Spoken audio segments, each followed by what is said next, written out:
fly over these areas that are burned to the ground, you'll see in the midst of 20 homes that are just totally destroyed, one home sitting there because it had the right roof on it.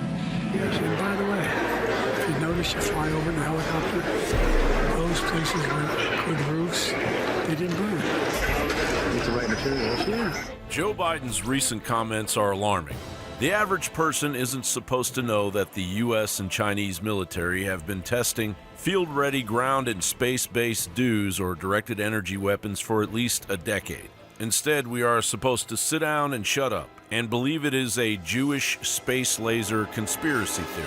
Can you tell me why so many people that support Donald Trump love conspiracy theories, including yourself? About Jewish space lasers. Tell us about Jewish space lasers. Why don't you go talk about Jewish space lasers, and really, why don't you f off? How about that? According to the U.S. Government Accountability Office, directed energy weapons can produce force that ranges from deterrent to damaging to destructive. Many countries, including the U.S., are researching their use. Different types of electromagnetic energy have different properties. High-energy lasers produce a very narrow beam of light, usually in the infrared to visible region, and are typically used on one target at a time. The beam can be pulsed or continuous, generating a power output of at least 1 kilowatt. This output is 200,000 times greater than a typical laser pointer and is capable of melting steel. These things pulse at different frequencies to optimize the damage.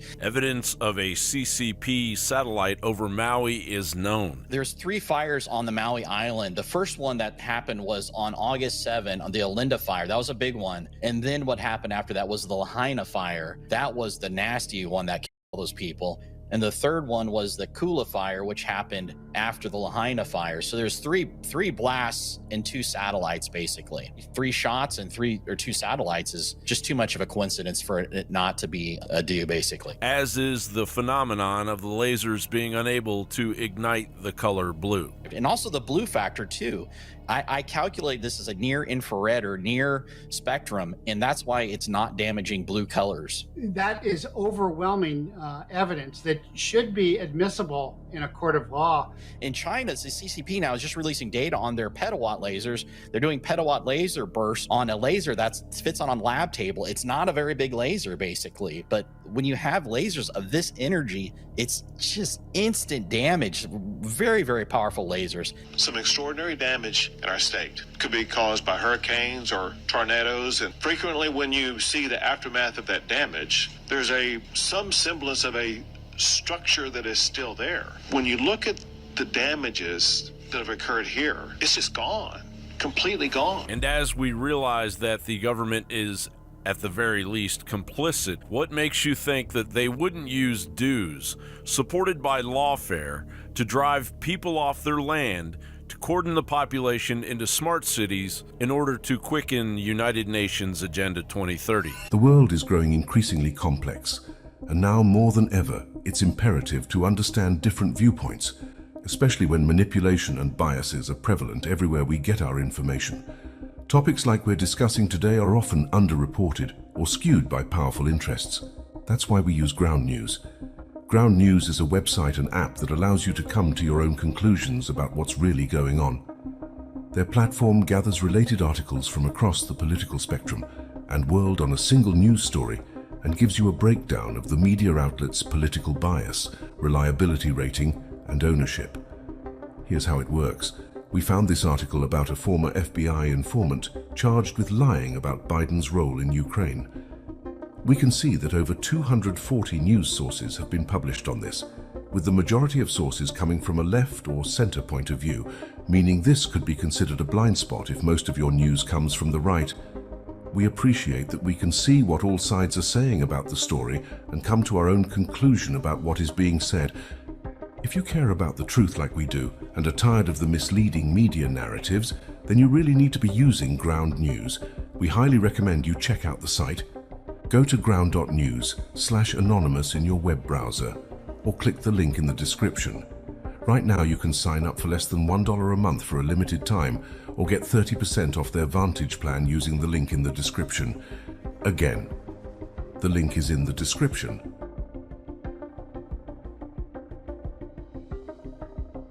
it's not something you see every day. Oh, geez, it was, it went back and forth.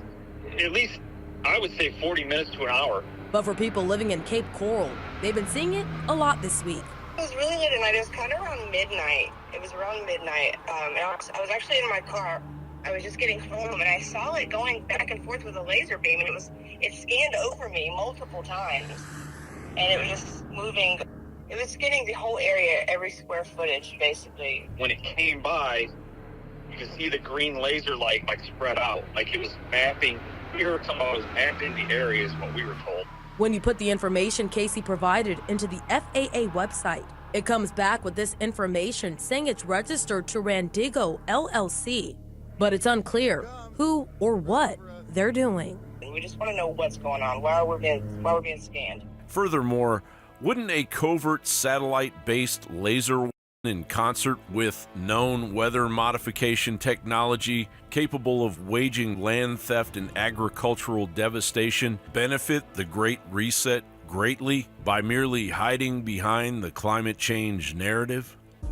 So essentially what this public-private partnership at the WEF is pushing for is for every person's access to the internet to be tied to a digital ID or a government-issued ID, but presumably a digital ID just because of where government-issued ID programs are all going essentially around the world.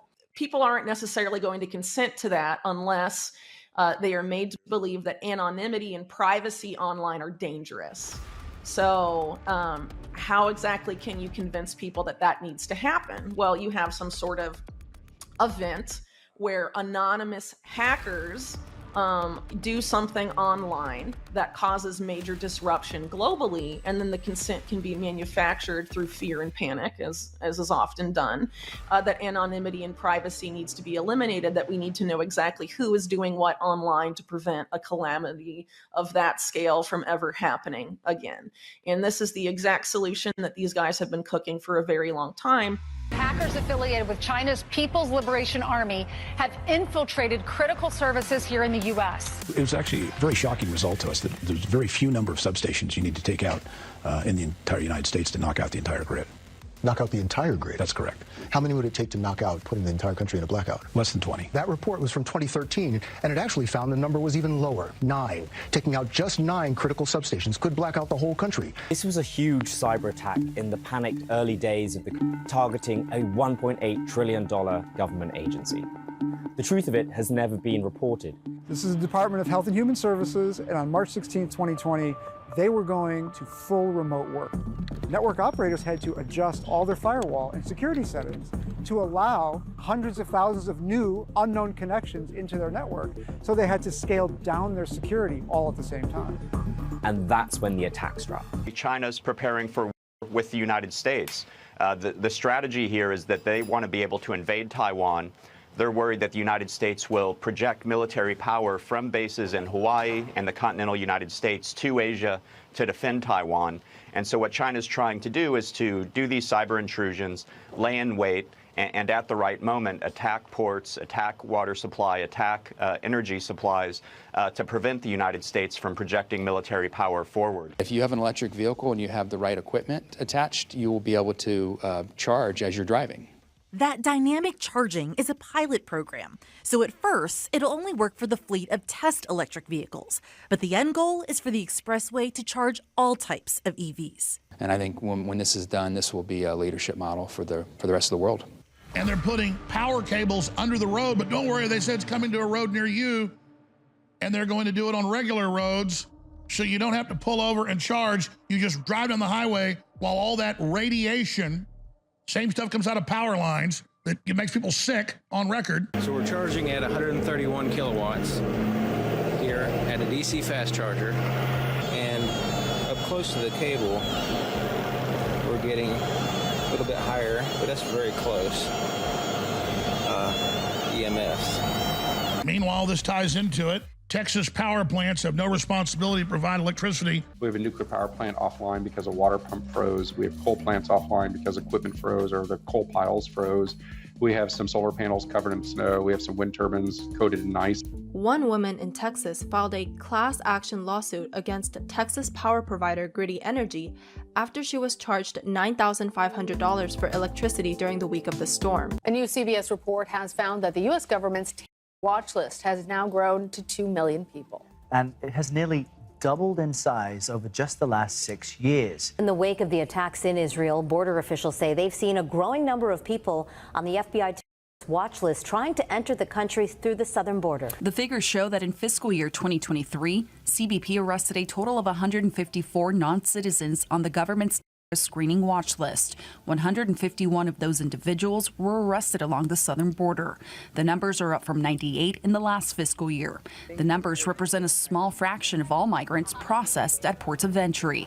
We are right now in a very dangerous moment in the world, a very unstable situation. News Nation has learned asylum seekers in New York City are going door to door looking for help on Staten Island. The New World Order would have us believe that a black swan event is an unfortunate event created by the Russians, MAGA domestic or anonymous hackers, not a looming premeditated war game treasonous act by an establishment fueled by the insanity of a totalitarian eugenicist movement that is now careening off the tracks. But we also have to look ahead, because you know what? Our opponents certainly are. Right-wing extremists already have a plan to literally steal the next presidential election. And they're not making a secret of it. Larry Fink of BlackRock sent a letter out to the world saying that ESG is a priority for the asset manager and really was looking to encourage companies to embrace ESG. I believe there will be a future, Eric, that all investments are going to be looked through sustainability. The concept of providing Canadians with a universal basic income has sparked significant debate on if UBI is a viable solution for ensuring financial security. The EU is investigating Elon Musk's X, formerly known as Twitter, while the bloc's regulator is probing the social media platform for its suspected failure to counter illicit content and disinformation, a lack of advertising transparency, and what it calls a suspected deceptive design of the user interface. And of Homeland Security, the FBI, and law enforcement in the U.S. They're not a company founded by Americans, by the way. They're all like veterans and still active, more or less, of Israeli intelligence services. And they basically conducted these simulations of what types of hacks and events, cyber attacks, could trigger the cancellation of a U.S. presidential election and the declaration of martial law.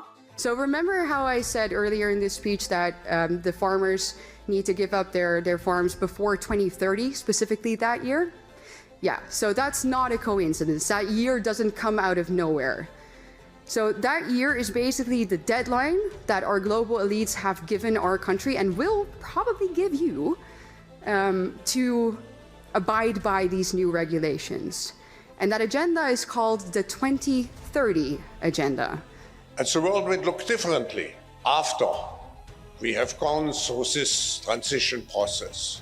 He's talking about us essentially giving up individual national sovereignty and giving up individual freedoms and turning over rule to experts. The Great Reset, the World Economic Forum, this whole agenda is to make it so we have no choice on some of the biggest questions of our lives. But all of this is happening because at these meetings like the World Economic Forum and the United Nations, they meet and they work with government corporate collusion to bypass democracy. And in a simple sentence, the Great Reset is basically making the once free West copy the same model as one-party Chinese authoritarian rule. That is the Great Reset. They bypass democracy and impose stuff, and we get told what's happening. We don't get to vote on it. There's no hearings in Congress. There's no town halls. There's no switchboards lighting up for a big vote. None of it. We're just told the car's gone. Your meat eating's going. Yeah. We're creating energy shortages. Sorry, your schools are closed. Sorry, your churches are closed. What? Huh? How did that happen?